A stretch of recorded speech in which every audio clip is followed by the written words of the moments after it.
What's going on, champs and champettes? It's FireMonkey here, and welcome back to another YouTube video. So the Chapter 2 Season 6 Fortnite Championship Series competitive schedule is finally here, including information about the FNCS prize pool scoring, and the slight adjustments to the qualification formats this season. So in today's video, we're going to give you the rundown of everything you need to know about FNCS Chapter 2 Season 6. Before the video begins, however, I wanted to mention that I do not know what any of the rewards are except for the loading screen that was added in V16.10. So to start us off, let's talk about the FNCS schedule for Chapter 2 Season 6. So Qualifier 1 will begin for the Middle East on April 22nd through 24th, and then all other regions from April 23rd to 25th. Qualifier 2 for Middle East will be April 29th to May 1st, and then all other regions get it April 30th through May 2nd.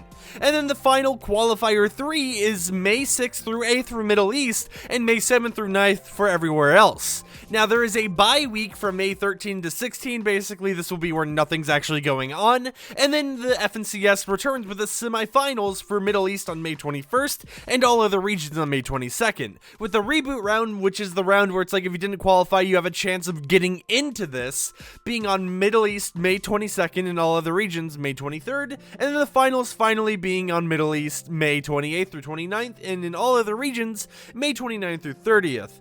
And the prize pool this season stays the same as last season, being $3 million total, with the EU having the biggest prize pool and then Oceanic having the smallest prize pool. And before anyone says, no, Epic isn't playing favoritism with which regions get a higher prize pool, what's going on is they split it up based on how many people are playing in each region.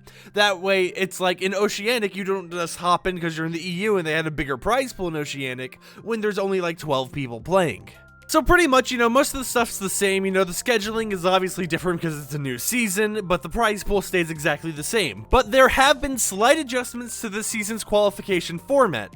Teams that placed first, second, or third in last season's FNCS, or in their respective region, already qualify for the finals of Chapter 2 Season 6, and are not allowed to participate in the qualifiers or semifinals.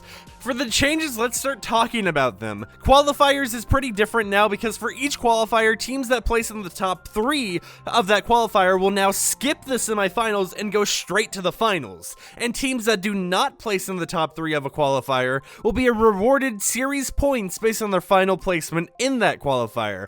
And at the conclusion of the final qualifier, all series points will be added together, and the top 99 trios on the series point leaderboards will advance to the semifinals in each region.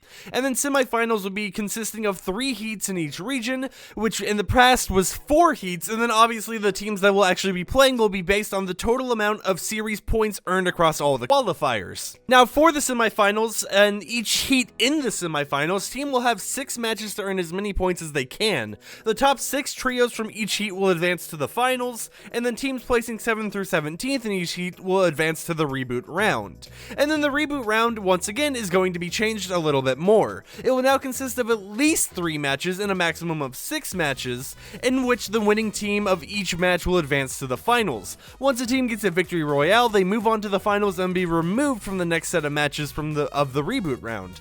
Now, additional matches up to 6 total may be added if teams abandon who had guaranteed final invitations based on last season. So it's like you're guaranteed to get those 3 Reboot rounds, but let's say a team that's already in the finals abandons the finals and doesn't play. Well, then you will have another Reboot round just for you to be able to actually participate.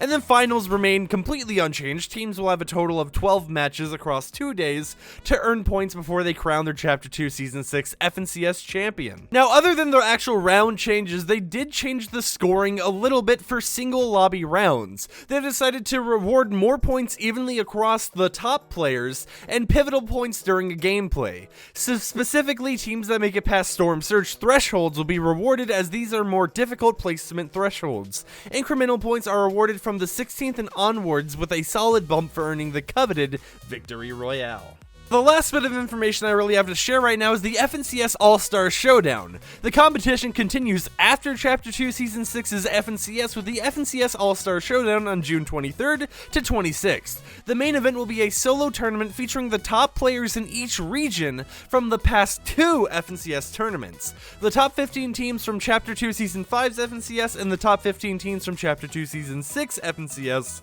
will receive invitations to the FNCS All-Stars Showdown for a total of 90 players competing to determine who is the best player in their region. This means that half of the field is already set from those who played in Chapter 2 Season 5's FNCS, so there's even more on the line for those competing in Chapter 2 Season 6's Fortnite Championship Series. If some of the teams or players placed in the top 15s in both seasons decide, oh hey, I'm not going to be able to play, they will invite additional teams to fill the open slots based on consistency. Teams with the highest average performance between Season 5 and Season 6 will receive an invitation to fill those potential extra slots. Now, a handful of players will also have the opportunity to compete as individuals in creative mode skill challenges during these days leading into the solo championship, where the FNCS All-Star Showdown will have a total combined prize pool of $3 million across all events, with more details to come later this season. With that said, however, my name's FireMonkey. Stay tuned for all the glorious updates. Like, comment, subscribe if you enjoyed the video, and I will see you guys next time. Thanks for watching, and I'm out. Peace.